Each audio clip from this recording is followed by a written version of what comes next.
अभय कथले इनका सवाल है कि जो आज मोदी भक्त हैं,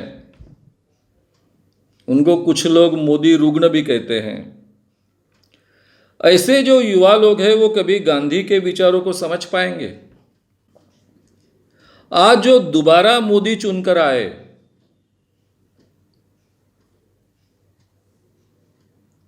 तो ये बहुत अच्छी बात है, ऐसा मैं मानता हूं।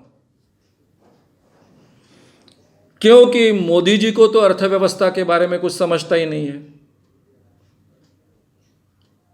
और दूसरों के ज्ञान का उपयोग करना ये मोदी जी की खासियत है नहीं, क्योंकि दुनिया में सबसे ज्यादा उन्हीं को समझता है।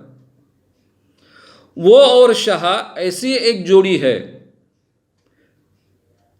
कि जिन्होंने इस देश का नुकसान करने की जो शुरुआत की उसको अंत तक ले जाएंगे, और इसमें सबसे बड़ा बलि चढ़ने वाला तबका है वो आज के देश के युवकों का है।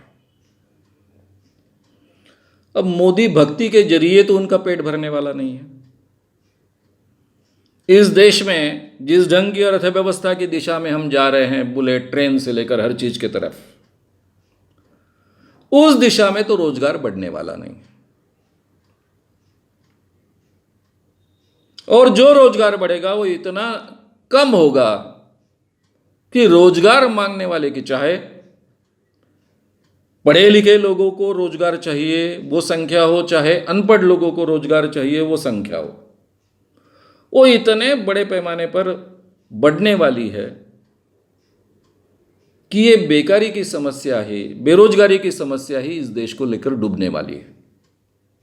और दूसरी सबसे बड़ी समस्या है किसानों की।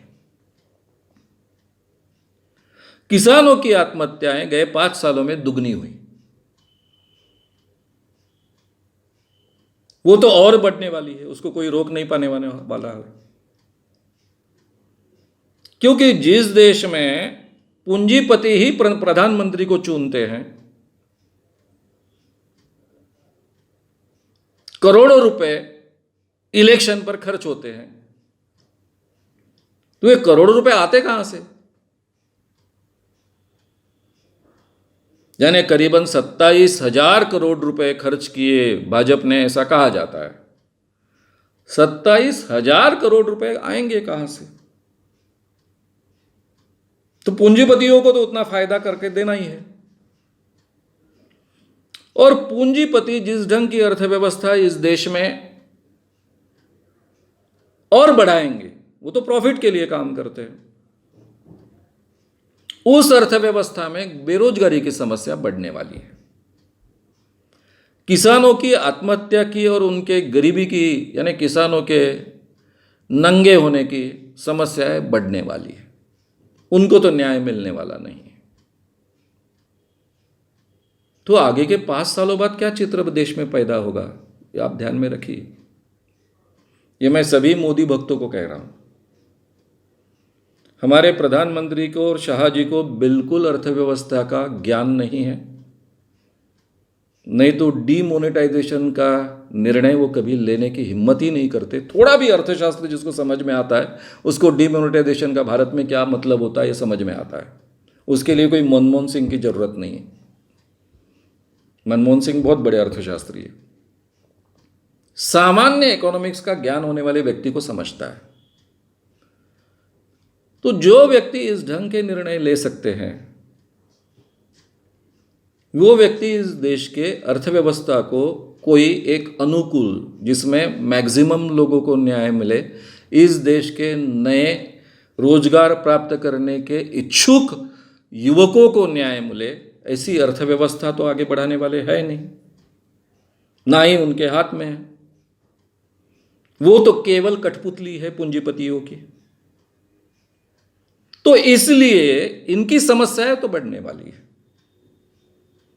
खाली पेट कितने दिन जय जयकार करने वाले हैं देखेंगे। देखिए भाई, मेरी तो उम्र अभी 67 है, मैं कितने साल हूं मुझे पता नहीं। फेस तो आज के युवकों को करना है। इस देश की समस्या है,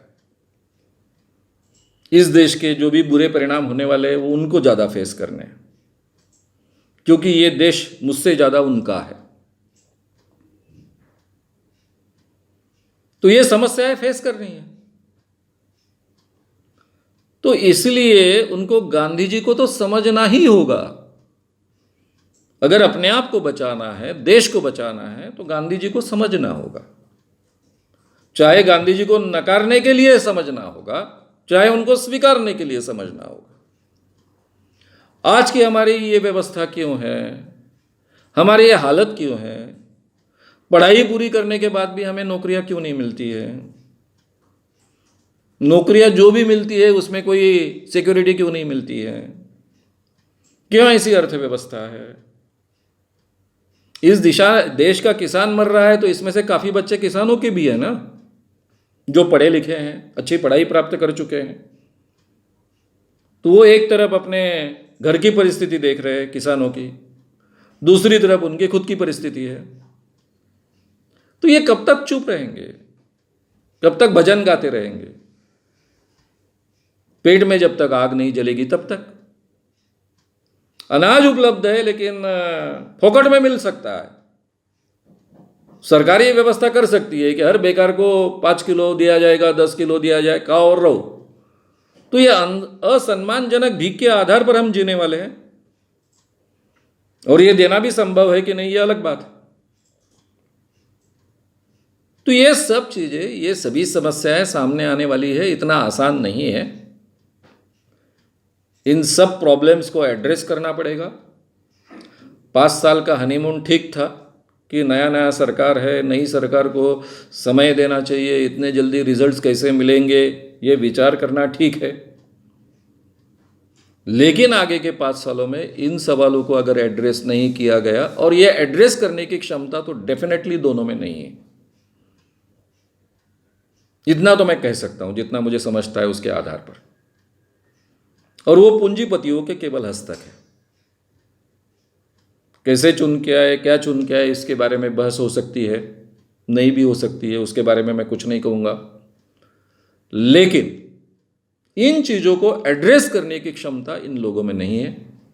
फिर हिंदू मुस्लिम दंगे भड़काएंगे, फिर पाकिस्तान के साथ युद्ध छिड़ेंगे। पाकिस्तान लड़ना चाहे ना लड़ना चाहे तो भी लड़ेंगे। फिर हमारा देश प्रेम जागरूक होगा, फिर हम खाली पेट रहेंगे। कितने दिनों तक बेकार रहेंगे, कितने दिनों तक? बेकार को समाज में कोई इज्जत नहीं मिलती, खुद के घर में इज्जत नहीं मिलती। वे युवक कितना भजन गाएंगे? तो इसलिए मुझे उसकी चिंता नहीं है। मैं तो ऐसा मानता हूं कि सबक सीखने के लिए ये बहुत आवश्यक चीज हो गई है। क्योंकि कभी कभी समस्या जब छोटी होती है तो उसकी तीव्रता हमें महसूस नहीं होती है। वही समस्या अगर बड़ा रूप धारण करती है, अकराल विकराल रूप लेती है, तो फिर उस समस्या की समझ प्राप्त करना हमें आवश्यक होता है। वो स्थिति हमारे देश में मोदी शाह जी लाने वाले हैं, तो शायद उसमें से हम सबक सीखें।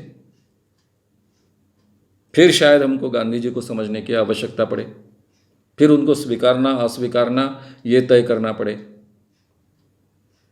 इसलिए मुझे उस बात की बहुत ज़्यादा चिंता नहीं होती है, क्योंकि कोई खाली पेट बहुत ज़्यादा दिन भजन नहीं कर सकता है। ये तो जीवन की वास्तविकता है।